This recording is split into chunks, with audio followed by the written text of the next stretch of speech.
సుజిత్, నువ్వు అలోన్గా ఉన్నావా? నా చేతిలో వణుకుతోంది చెప్పే ముందు. ఆ పాట బయట ఫుల్ సాంగ్ వచ్చేసింది, ఆడియో. సో జస్ట్ ఒక ప్రాంక్ కాల్ అన్నా. వాడు చాలా ఫ్రాంక్, వాడికి ఫ్రాంకా? ఓకే, పక్క వచ్చాను చెప్పన్నా. ఎవరు లేరుగా పక్కన? ఒక్క నిమిషం అన్నా, చెప్పన్నా. సుజిత్, అది చిన్న ఇష్యూ, అంటే చిన్న ఇష్యూ అని చెప్పలేదు. నా చేతిలో వణుకుతోంది చెప్పే ముందు. ఎలా ఎలా లీక్ అయింది అని తెలీదు. ఎలా సింబు పంపించానా, ఎవరికి పంపించానా, ఎలా బయటికి వచ్చేసింది నాకు తెలీదు. ఆ పాట బయట ఫుల్ సాంగ్ వచ్చేసింది, ఆడియో.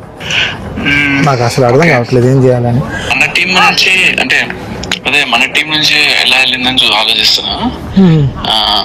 మనం సార్ట్ చేసుకుంటే పెట్టండి. మనం ఇప్పుడు ఎక్కడి నుంచి వచ్చింది అనేది ఇంకా ఏదో వాట్సాప్ ఫార్వర్డే. సో అది భయంగా ఉంది నాకు.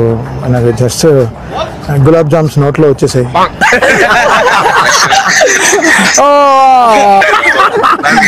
ఫోన్ చేసి నీకేనన్నా కూడా సోకేలన్నా అని అంటారు. అందుకని okay, just making fun bro. So just making fun. అది ఎలా బ్రో లీక్ చేస్తాం? అసలు వదులుతామా? అసలు లాక్లు వేసాం, నవతాలు లాక్లు ఏమో ఫోన్లకి. అంత జాగ్రత్త చూసుకోము మనం. అంత 5 సాంగ్ గురించి బయటికి రాకుండా ఉండడమే అట్లా చాలా గ్రేట్. నేను నాకు అప్పుడప్పుడు అనిపిస్తూ ఉంటది, అంటే అంత సాంగ్ అంతా మళ్ళీ చూస్తున్నప్పుడు అరే సాంగ్ వచ్చినప్పుడు యూనో పబ్లిక్ రియాక్షన్ ఎలా ఉంటది అనే ఒక థాట్ ఉంది కదా.